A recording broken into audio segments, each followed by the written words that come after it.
ঘুম থেকে একটা সেট আপ পেয়েছি, উঠে সেট আপটা শুরু করে দিয়েছি। দেখেন ব্রাশ করতেছি, সেট আপটা হয়তো করানো যাবে না। এখানে থেকে পুরো দেখা যাচ্ছে।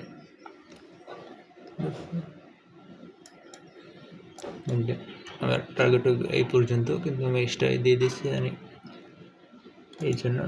টার্গেট এই পর্যন্ত, দেখা যাক এরপরে দেখাবো কতটুকু প্রফিট বা লস আছে। আমার রিস্ক হলো $25, টার্গেট হলো $100, 100 না $95 টার্গেট। এখন দেখা যাক কী হয়। আমার ফেভারে মার্কেট করতেছে, দেখতেছেন। এখন দেখা যাক টিপি হিট করে না এসএল হিট করে, সেটাই দেখা যায় জন্য বসে আছি। জায়গা থেকে একবার মানে ট্র্যাপ করছে সবাই, যে এই জায়গা দিয়ে উঠে যাইব, তাই জায়গায় দিয়ে উঠে যাবে দেখা যাচ্ছে ঠিক মতো।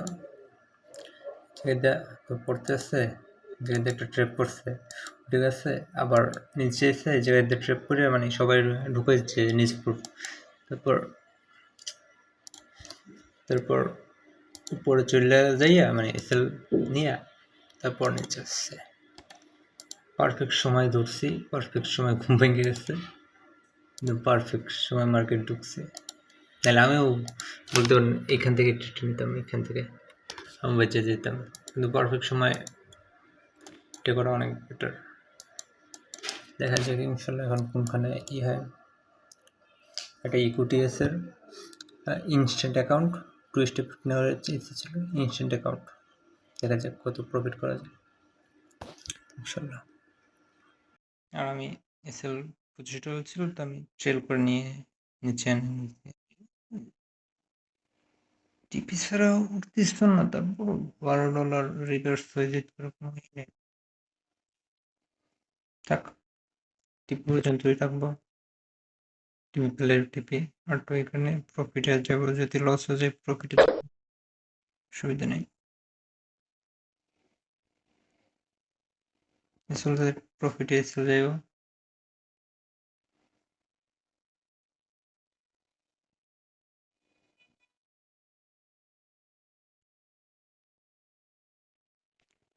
আমি এতক্ষণ পাবজি খেলছিলাম, তাই আমার ফিল করে দিচ্ছিলাম যে যদি চায় প্রফিটে চাইবে। আমার ট্রেড হয়েছিল এইখান থেকে একজাক্ট এইখান থেকে এই পর্যন্ত ট্রেল করে দিচ্ছিলাম, যে অনেস্ট টু আসছিল, তাই আমি ট্রেল করে দিচ্ছিলাম এই পর্যন্ত।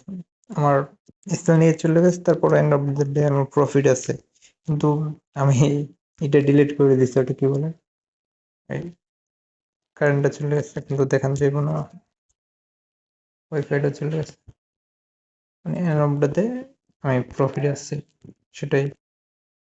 সেটাই বেটার দেন লস হচ্ছে।